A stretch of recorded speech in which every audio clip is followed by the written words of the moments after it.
Okay, good afternoon, everybody. I think people are still dropping in, but I think this is the crowd for now. Welcome, everybody. My name is Dennis Boeres. I am a professor of global security and technology at Leiden University. Welcome also on behalf on Monica Kaminska, who is the big genius behind these seminars affairs and who does all the heavy lifting. Welcome. Maybe a few words about the Hague Program for International Cybersecurity. It's an interdisciplinary program for the study of international cybersecurity with an emphasis on cyber conflict below the threshold. We also look at the role of emerging technologies. We study the development of cyber conflict itself, but also, and perhaps especially, the international governance thereof. So we look at international law, we look at norms, we look at strategy, we look at diplomacy, and we look at state behavior. This is our monthly seminar series. Today, our guest is Daniel Moore, who will fit very nicely into the work we do. Danny is an experienced researcher working on the intersection of technology, intelligence, and cyber conflict. He holds a PhD from King's College London and has worked in various roles, both in the private sector as in the public sector. He's here to talk about his new book called Offensive Cyber Operations, Understanding Intangible Warfare. The book will be published by Hearst. When we started planning this meeting, the idea was that it should have been published by Hearst, but we have problems with the international supply chains. So it's been pushed back. To the best of Danny's knowledge, and that's the best of knowledge we have, it's going to be out on the 19th of May. So mark that in your calendars. That's going to come to you soon. But for a good preview of this, you couldn't do better than to register for this seminar, where he'll be talking about the book. He will have, I don't know, 30 to 40 minutes to talk about it, and the rest of the time of the hour we use for Q&A. Please use the chat if you want to post questions, but perhaps not to start a whole separate line of debate in the chat. We like to keep the conversation as much on screen and on audio as possible. We will try to pick up questions that come up in the chat. But if you want to ask a question, please raise your hand, and then I will give you the floor when Danny has done his presentation. I think that's all we need to hear from me. So I'll gladly hand over to Daniel and take it away. All right, thanks, Dennis. And thank you also to Monica and the rest of the Hague program for having me. I need to switch gears because I've been on vacation and technically still am for the last 2 weeks. So I'm going to try and be as focused and coherent as I can be. But I'm really excited. This is the first time that I'm sort of hosting an official talk about the book, which, as Dennis mentioned, is going to be released imminently. It's a challenge to squeeze all the major ideas in the book into 30 minutes. So I'm going to do the best that I can.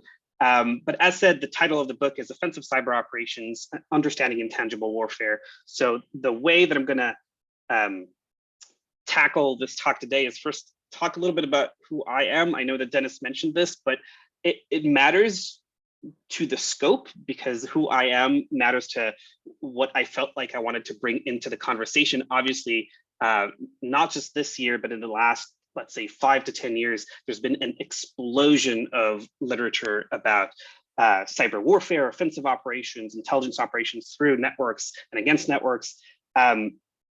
My own perception, and this is basically, this book is a heavily processed version of my PhD, is that I wanted to seriously explore what the intersection is of military strategy and doctrine alongside with the technical aspects of cyber operations as intersected as well with sort of the more theoretical aspects of strategy and conflict. So essentially, there are a few major component pieces to this book, and I try to make it all accessible. There's a strategy component, essentially how militaries actually approach warfare and the differences between different countries in approaching said warfare. There's the actual cybersecurity element of it. How do we go about targeting networks? What is the sum component pieces of constructing an effective offensive cyber operation. And finally, how it all comes together with the technical aspects of targeting either military hardware or dedicated equipment. So far, we've had a pretty limited view of this, so I hope there's some novelty involved, not necessarily in all the individual pieces, but how they come together. So as said, I've done a bunch of things over the last 15 years or so, starting off from the public sector in Israel, all the way up to working now in the private sector, leading up an intelligence team. So I've had a bit of everything, but this book is, as I said, largely in a personal capacity. It is a new version of my PhD thesis, which I've done at King's College London under Thomas Rid, who, alongside some other good folks at King's College and around, have done some amazing things to help me shape these ideas. So, okay.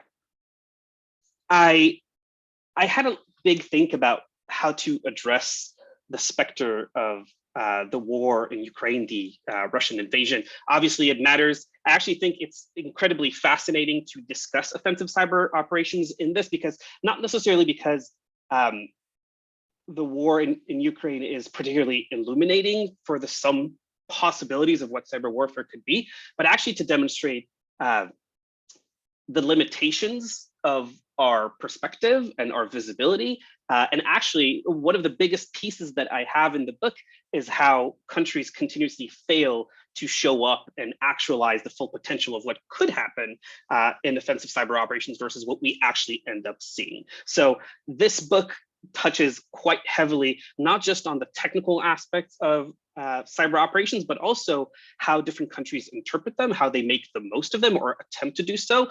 And some, despite the fact that we expect them to show up and do quite a lot, end up either making a lot of noise or doing things more discreetly but successfully. And I think the reality is that we are somewhere between the specter of cyber war, and I know unfortunately, and a lot of folks who know me here know that I don't like the concept of cyber war.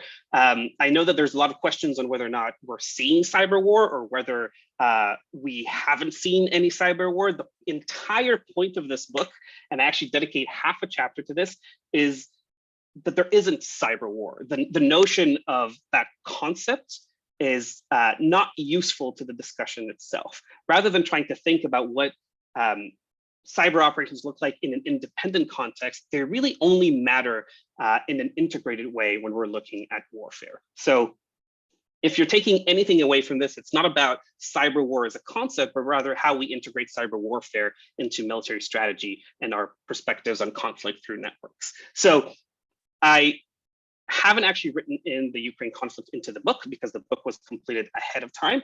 But I am actually going to tie some of what we're going to be talking about here into that discussion, because obviously it's highly relevant. So when I talk about some of those pieces, I'll discuss expectations for cyber warfare versus the reality of it. We'll talk a little bit about what Russia did do, how they performed versus what we expected them to, and then how that all ties into the great cyber war debate, as we all love having it. So I think a bit of baselining is in order, because folks come from a variety of backgrounds, whether those are technical, whether those are legal, whether those are from the political side of the house or anything in between.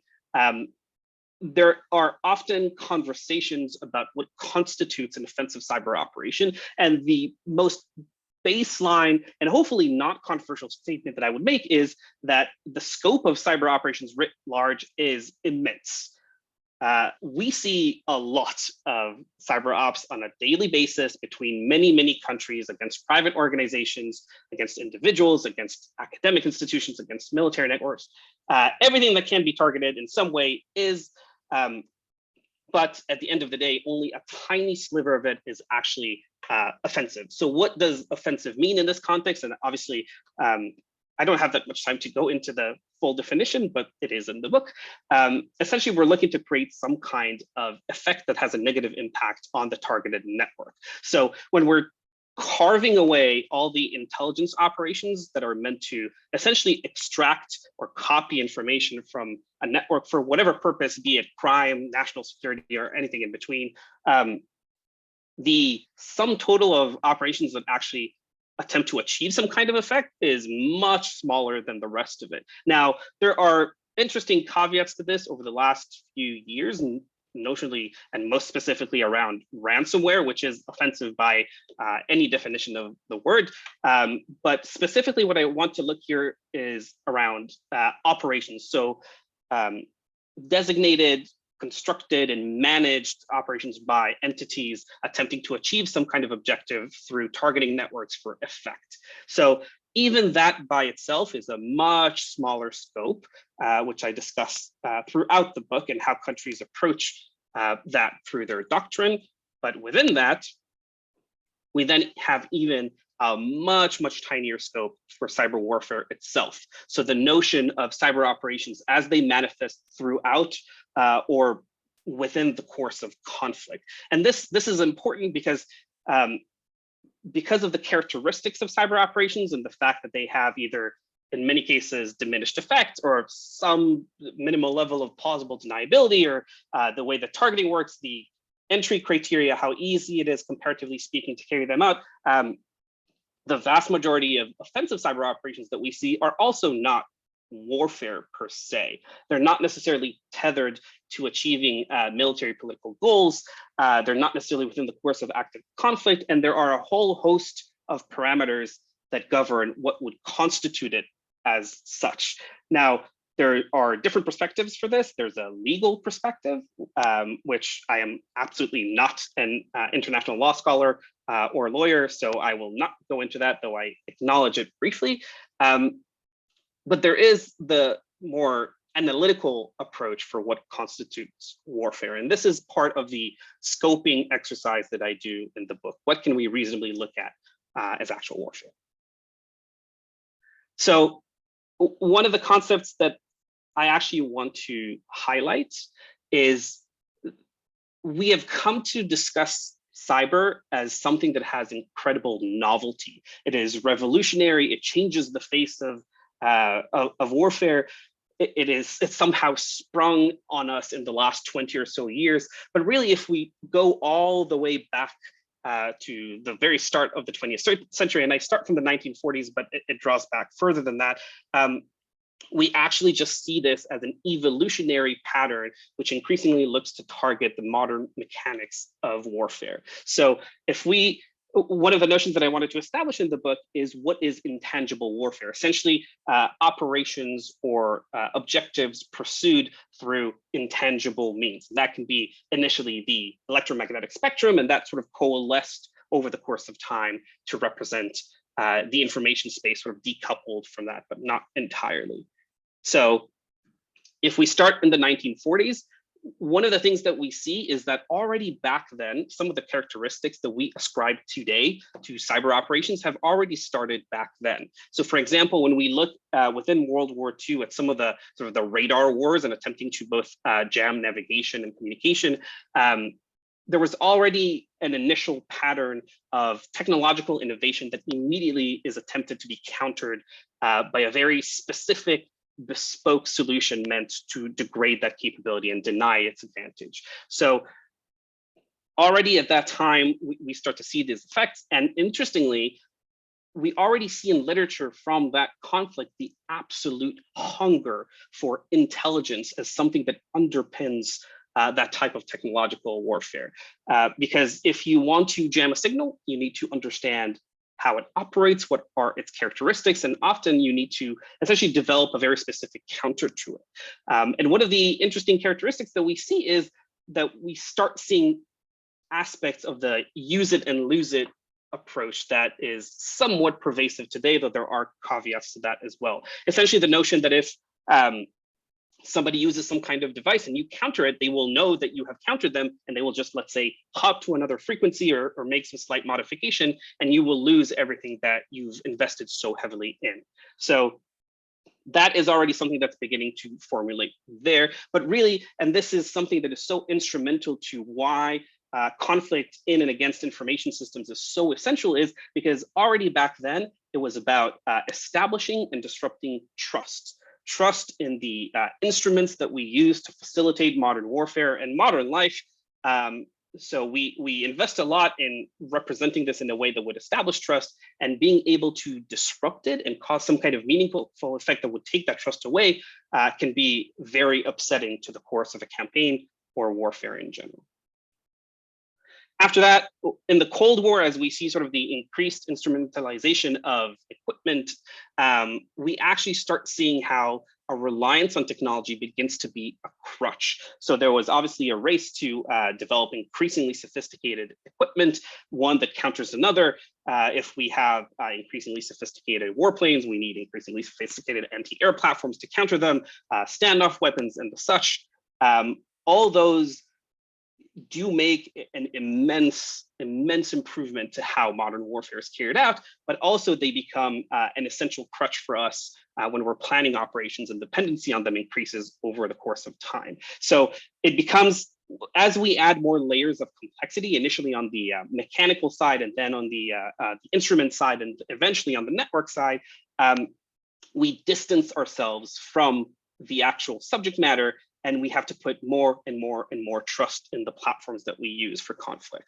So it's not just about deceiving the person that looks at a thing, we actually begin to deceive the systems themselves and the sensory input that they rely on in order to achieve effect. And that is a lot of what we see today, right? In cyber operations, especially against some of the critical systems that govern hardware, it's about deceiving the protective systems and the sensors and everything around it that facilitates the smooth operation of that network. So it's not just about targeting the person, but rather the entire set of layers that they use to communicate. And then in the 90s, and I think there's no better candidate for this than the network-centric warfare of the United States of the 90s. Networking everything to everything absolutely exploded. It started before, but it kind of hit a crescendo in the 90s. That obviously creates an immense amount of vulnerability and openness. That interconnectedness doesn't just build bridges, but it also, again, creates immense amounts of dependency, right? If you're in one place, you can potentially be in another. We're creating tethers, right? And those are incredibly important because some of those networks that we built and integrated in the 90s are actually still here today, some of them still using equipment from the 90s. So every time we introduce another layer of complexity and interconnectedness, we're actually also making ourselves slightly more vulnerable. And aside from that, one of the other characteristics that we're seeing is sort of the centralization of data-driven command and control. Because we've connected everything to everything, because we have so many sensors spitting out data and signals, we need to have some kind of centralized hub or set of hubs that help us process and make sense of all this. So the notion of network-centric warfare and all of its analogs elsewhere is that we need to be able to process multiple sources of information and make some sense of them. But by centralizing things, we again create more dependencies and more centralized vulnerabilities as well. And finally, one of the biggest changes that we see in the 2000s is sort of the explosion of information superiority as an actual goal in conflict. Not to say that it wasn't there before, it certainly was. But again, with the sheer dependency, not just by military forces, but also from societies, the notion of targeting information centers and information providers and information curators and orchestrators has become essentially a must for actually succeeding in any modern conflict.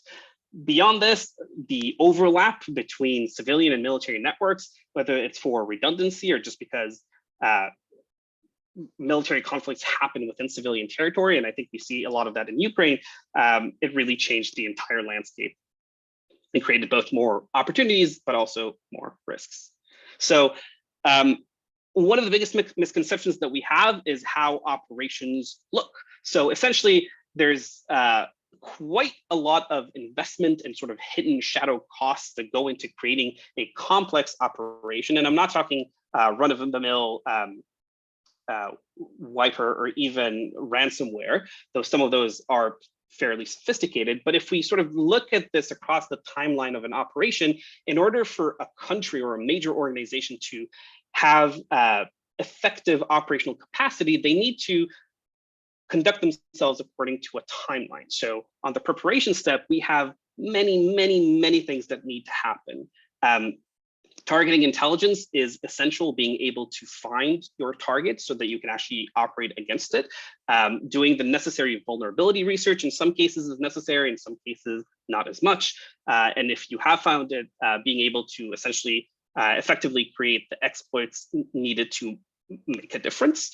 But not just that, if you think about some of the better tooling that we've seen, there's a lot of expertise that goes into actually shaping offensive and even intelligence collection tooling, right? So creating malware that evades detection, that is modular enough to be lightweight, that does what it needs to do when you need it to do, that has effective communication protocol, that has encryption in place in a way that protects it or even just gives it some kind of segmentation. But also, and these are probably the unsung heroes of offensive operations, is just how much work goes into maintaining effective infrastructure.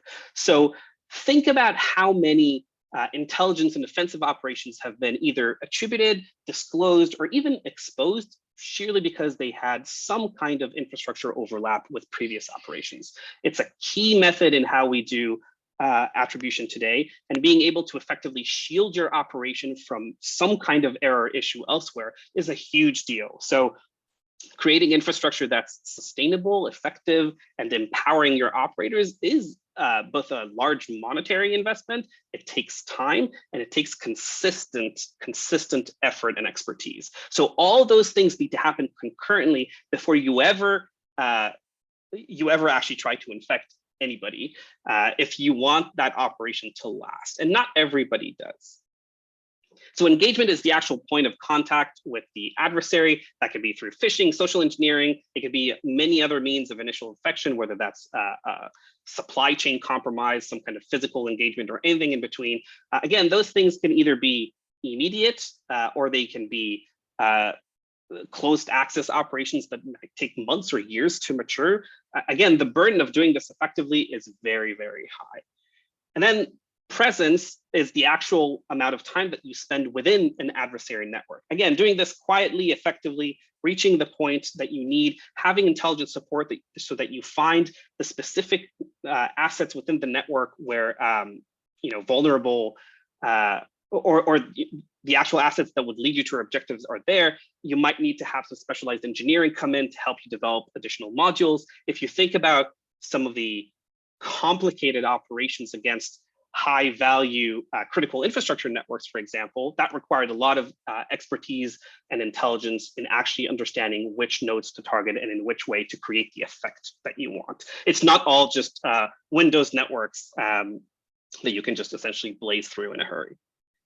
And finally, there's a whole suite of effects that you can pursue. It can be outward destruction, and I cannot stress enough just how difficult it is to actually achieve physical destruction, even in areas where it's theoretically possible. There are a lot of safety mechanisms in place, automated and otherwise, but there are many other things that can be comparable to achieve an effect, whether that's making subtle changes to the information landscape in that network, whether it's just making it unavailable, or simply wiping it clean, as we often see in the context of this conflict.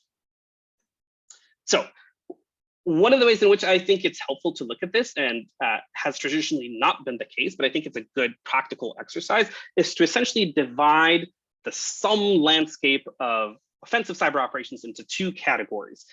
Presence-based operations are essentially intelligence operations that have an offensive finisher at the end of it.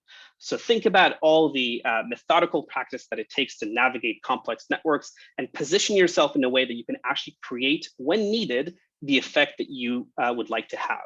Those are the more sensitive operations. They take time, finesse, expertise, and they are often reserved, or should be reserved, for when they actually matter, because normally when you use them, you lose them.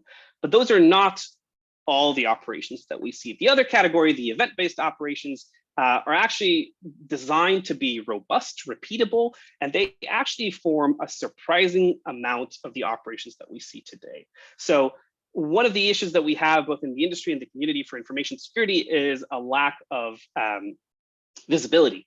So there's actually an immense amount of development that goes into incorporating offensive cyber capabilities into military hardware. So a plane can go into a territory and essentially override adversary radar just through offensive cyber capabilities. This is because, as you'll see in a moment, offensive cyber has two sort of godparents. One is the signals intelligence side of the house, and the other is the electronic warfare side of the house, because all information networks are kind of stemming from the electromagnetic spectrum, but also a lot of the offensive cyber that we see today stems from the cyber intelligence operations of before. So event-based operations represent easily deployable tools that would have presumably a predictable, repeatable effect.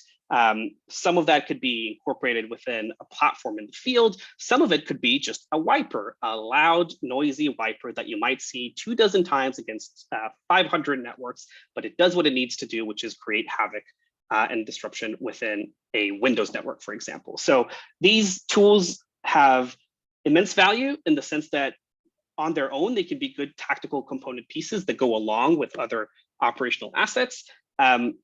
And I think being able to break those apart and say, okay, this is the stuff that you can easily give to the maneuvering forces, and the presence-based operations require a level of finesse that might be more suitable for intelligence outfits and strategic decision makers, I think already makes a good difference in kind of scoping out that territory. So in the book, I have 4 meaningful use cases or case studies that I look at. One of those is the United States for obvious reasons. They have invested an immense amount of time, effort, and publicly accessible literature in shaping what cyber is to them as a domain of war.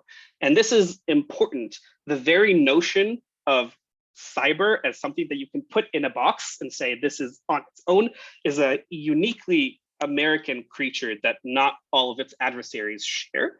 And it has its own unique advantages and disadvantages. So if we kind of look at some of the principal elements of this through the prism of the National Security Agency and US Cyber Command. So what the NSA brings to the table is a lot of signals intelligence culture and experience. As I said, there was a very clear evolution between collecting intelligence through signals to gradually collecting intelligence through networks, and eventually also creating offensive capabilities against said networks is sort of the most logical next step. That said, the NSA, principally being an intelligence agency, has an intelligence mandate. They have priority intelligence requirements that they adhere to, and therefore they have an understandable reluctance to relinquish offensive capabilities against networks that they happen to inhibit. And that makes sense because that's what they're measured against. And if you look at some of the early literature around network operations and their limitations for the US in the early days, they actually talk a lot about some of that friction between military decision makers and the NSA's access and capabilities. But that said, an expert organization, we've had several leaks kind of alluding not so gently to the capabilities that they bring to the table, but overall, probably one of the best suited organizations in the world to lead the creation of offensive cyber capabilities. It is interesting that when US Cyber Command was founded over a decade now,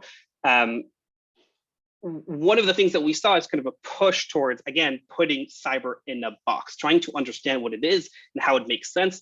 That is an interesting American constraint, just considering the sheer volume and size of their forces and their dispersal everywhere. So a lot of the early doctrine kind of made very weird charts around where cyber fits.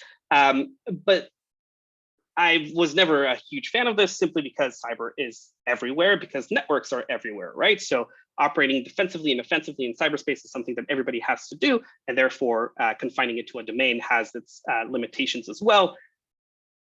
But what they did do quite well, comparatively speaking, and that took a bit of time, is to push for increasing battlefield integration of offensive cyber capabilities.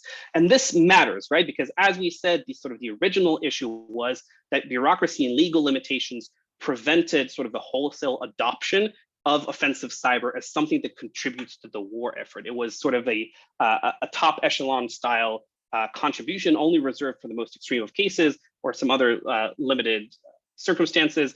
And Cyber Command was essentially an unlocking feature that kind of supported the gradual integration. So this is why, despite all its limitation, the United States is actually one of the best positioned to do so, but it is still significantly limited by its love of bureaucracy and the challenges that they have in essentially cascading success downwards into their maneuvering ranks. So any change that starts at the top will take a long time to get to the bottom, but to their credit, they've already, within each and every one of their major warfighting branches, they have created cyber component elements that are essentially entrusted with both defensive and offensive cyber operations. US Army Cyber is one such example. They have their 780 Military Intelligence Brigade that is, it's an interesting acknowledgement that they have a dedicated brigade that does offensive cyber, though we see more of this now than we have before. But it is an acknowledgement of the significance of offensive cyber, though not the primacy, right? This I cannot stress this enough. Cyber cannot live on its own. The whole notion of this is integration. How does it fit with other things that are happening within conflict, whether that's low intensity conflict or massive bursts of warfare? China, on the other hand, has other interesting developments, an entirely different ecosystem. They observed the changes in the United States over the last few decades, and they said, well, we want some of that as well. But one of the interesting things that they have done is modernized a lot of their doctrine and consolidated some of the component pieces that do electronic warfare, intelligence, space operations into the strategic support force a few years ago. And that has created a few interesting shifted dynamics. One is having information superiority as a part of their mission statement. Again, an acknowledgement that both being able to safeguard your own information landscape and compromising that of somebody else is essential to success, but also specifically evolving their military doctrine to be able to counter advanced adversaries that have an information dependence. And they actually unified a lot of the purpose around cyber operations without necessarily putting it in a box. They have a very integrative approach for how cyber operations work in practice, but, and this is probably the most essential piece, they're largely untested when it comes to offensive operations. So they have, obviously through the visibility, though, even publicly, we've had a ton of experience in elaborate, complicated, and technically intricate intelligence operations, including supply chain compromises and hitting sensitive targets, both in the civilian and the defense sectors globally. But we don't necessarily know yet what their capacities are in creating meaningful effects, but also weaving those into open conflict in a way that would make a difference. And the focus that I have in the book is actually exploring their opportunities and challenges in attempting to pursue this specifically through what is often called the Taiwan contingency, or the what a lot of their military is gearing up for, a potentially forcible reunification of the Chinese mainland with Taiwan. So there's a lot of interesting consequences there, or circumstances there, around what the Taiwanese can do, what the Chinese can do, and essentially what would it mean to try and delay US forces in the region through joint warfare that would include a cyber component piece as well. And finally, the last piece that I had outside of Russia is Iran. Iran is interesting because it simply does what it needs to do, and it does it well enough. It's an example of how cyber operations fit within the context of asymmetry, allowing certain countries to punch above their weight. And interestingly, one of the things that we've seen manifested in Iran's security culture is being able to take the notion of employing proxies and carrying that over to offensive cyber operations. So incorporating elements of private companies using actual pieces of their own security structure, but also hacktivists, academics, and other loosely affiliated parties to try and generate effects. That has a cost. If the culture around offensive cyber ops is loose, and your ability to control it is loose as well, which might cause lax operational security and many failures in that space, which we do see. It also means that the quality of the operations is highly variable, which is very true for Iran. But interestingly, they successfully cause effects against many of their adversaries. They're loud enough to draw attention. So arguably, they probably have a decent understanding of what it means to use these capabilities in pursuit of their objectives. And this is, again, an important point. It's not just about being the best, it's about using it in a way that's conducive to success. I think that's something that's often said about hackers in general. It's not necessary to deploy the most sophisticated tool that you have, but just a tool that's good enough to actually get you to where you need to go. And this is very true of the Iranian approach. They are certainly not the best, but they're good enough to do what they need to do in some of the cases. And finally, I have to talk about Russia. They're an absolutely fascinating country when it comes to cyber operations. One, because they have no real notion of cyber except when they evaluate other countries' approach to that space. For them, and it has been that way for many decades, it's about having control and success across the information spectrum. So you often see blurred boundaries between influence operations, as we've come to see them before, all the way up to targeting military equipment in the field. So there are some interesting, distinct advantages that Russia brings to the table. One is, again, lineage from electronic warfare. They've always been particularly good at incorporating elements of EW into the tactical fighting space. And as such, they're actually uniquely positioned to bring cyber alongside to that if they so choose.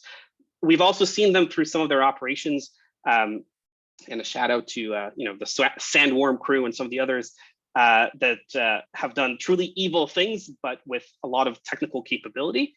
But, and this is essential, one of the most interesting things about Russia is that they intermix technical brilliance with a heaping amount of operational failures. And so almost every single operation that we've seen, and this is a notable limitation, comes with a great deal of mistakes and issues in the actual implementation and operational discipline of trying to achieve objectives. And this is why how it all ties together matters. It's not just about having the best tools, it's about weaving them in within the context of the operation, but also using them in the right time, in the right place, in the right way.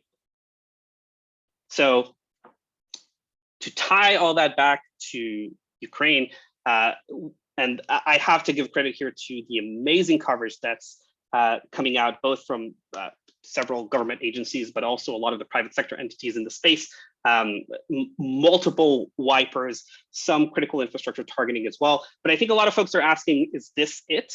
So no, this is certainly not the sum total of potential that's possible.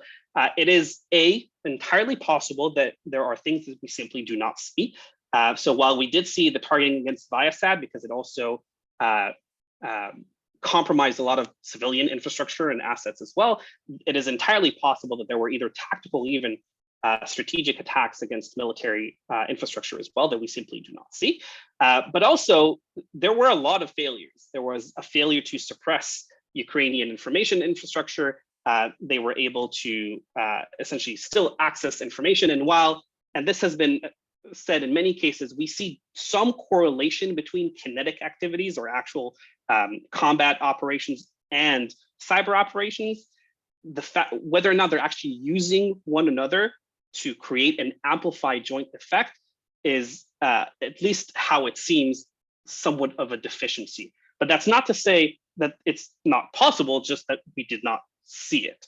And if you look at some of the other countries in the mix and the capabilities that they bring to the table, there is certainly a chance that we would see more specific attacks either against military networks or even civilian networks. So much like we've seen in other cases, there's sort of flickers of technical brilliance. There's a lot of volume and aggression being thrown into the cyber mix, but also a lot of missed potential and some limited operational errors in how they actually applied themselves. So I cover all this in much more depth in the book itself, so I'm sorry if I had to rush it a little bit.